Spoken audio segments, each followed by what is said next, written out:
भैया ये सारी दवाइयाँ दे दो। हाँ जी मैडम। अरे ये तो मुस्लिम है।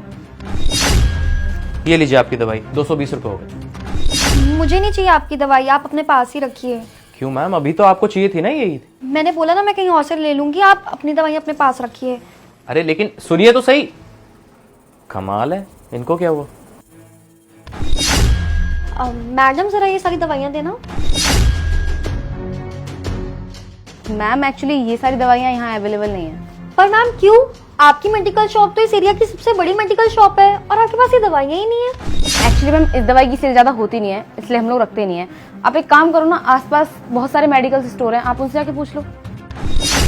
ठीक है, मैं दूसरी जगह देख लेती हूँ।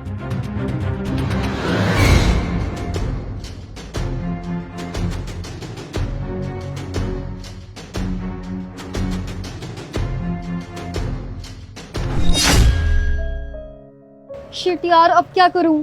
ये इस एरिया की आखिरी दुकान थी और अगर मैंने टाइम से दवाई नहीं ली ना तो मम्मा की तबीयत और बिगड़ जाएगी। क्या करूं क्या करूं क्या करूं? उस मुसलमानी की दुकान पे ही चलती हूँ, पर क्या मैंने जिस हिसाब से उससे बिहेव किया था ना, मुझे लगता नहीं है मुझे दवाई देगा। क्या करूं? एक काम करती हूँ, वहीं चली जाती हूँ, देखी जाएगी जो होगा। भैया वो ये लीजिए मैडम आपकी दवाई, 220 रुपये हो गए आपके। अरे आपको कैसे पता चला कि मैं यही दवाई लेने आई हूँ? तो एक्चुअली मैम ये दवाई यहाँ आसपास किसी भी केमिस्ट शॉप पे नहीं मिलती, ये सिर्फ हमारी दुकान में मिलती है। आप इस एरिया की किसी भी दुकान में चले जाइए, ये दवाई वहाँ पे अवेलेबल नहीं है। और मुझे पता था कि आप ज़रूर आएंगे यहाँ पे। पर भैया मुझे तो लगा था कि जिस तरीके से मैं सुबह आपकी दुकान से निकली थी आप मुझे दवाई नहीं देंगे, बट आपने तो मुझे दे दी। हाँ जी मैम, मुझे पता है कि आपने यहाँ से दवाई क्यों नहीं ली, क्योंकि आपने मेरे सर पे ये टोपी देख ली थी और आपने सोचा कि मैं मुस्लिम से दवाई क्यों लूँ। एक्चुअली मैम इसमें ना गलती आपकी नहीं है। क्या है ना कि बचपन से ही हमारे दिमाग में ये बात डाल दी जाती है कि हम लोग एक दूसरे के खिलाफ हैं, एक दूसरे से नफरत करते हैं। हमारे दिमाग में ही नफरत का जहर ऐसे घोल दिया जाता है कि हम लोग एक दूसरे के खिलाफ हो जाते हैं। लेकिन मैम आप एक बात सोचिए, अगर मैं धर्म को अपने काम के बीच में लेके आऊँगा तो कैसे चलेगा? नफरत और बढ़ेगी।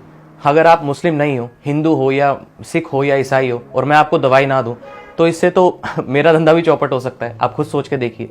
और मैम ऐसा मैं हूं भी नहीं कि धर्म को अपने काम के बीच में लेके आऊं। और मैम मेरा काम है लोगों को स्वस्थ रखना, उन तक दवाइयां पहुंचाना। और मैम अगर मेरी दुकान पे कोई भी आ रहा है ना तो वो सबसे पहले मेरे लिए इंसान है। हिंदू मुस्लिम सिख ईसाई बाद में है। आई होप मेरी बात आपको समझ आ रही होगी। वो क्या है ना भैया, हमें बचपन से ही सिखाया जाता है कि दूसरे धर्मों के लोगों से दूर रहना चाहिए, बट मेरी सोच गलत थी। और आज आपसे मिलने के बाद मुझे एहसास हुआ कि हम कितना गलत सोचते थे। लेकिन आज भैया आपके समझाने के बाद ना मुझे एक चीज समझ आ गई है कि हमें किसी भी इंसान को ना उसके धर्म से जज नहीं करना चाहिए।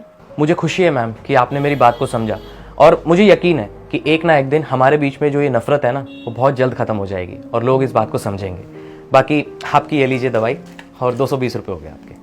Thank you. और मैं आपको पेटीएम कर देती हूँ। जी, स्कैनर यहाँ लगा हुआ है, यहाँ कर दीजिए। ठीक है।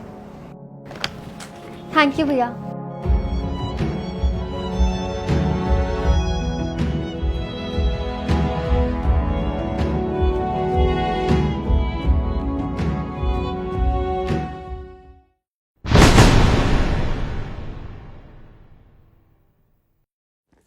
नमस्कार दोस्तों, इस वीडियो के माध्यम से ना हम आप सबको यही समझाना चाहते हैं कि कोई भी ना धर्म इंसान से बढ़ के नहीं होता। हमें कभी भी ना किसी को जज नहीं करना चाहिए कि उसका धर्म अलग है, उसकी जात अलग है, क्योंकि ना सब धर्म इंसानों ने बनाए हैं, भगवान ने बना के नहीं भेजे। तो इंसान की कदर करनी चाहिए, ना कि उसके धर्म को देख के उससे अलग बैठना चाहिए, उसको भेदभाव करना चाहिए। तो आप सबसे रिक्वेस्ट है, धर्म के बेस पे ना किसी के साथ भेदभाव मत करो, और वीडियो को जितना उसके ना अपने फ्रेंड्स फैमिली सबको दिखाओ और प्यारे प्यारे मैसेज करो हमारे पास। मिलते हैं जल्दी नई वीडियो के साथ, तब तक राम राम।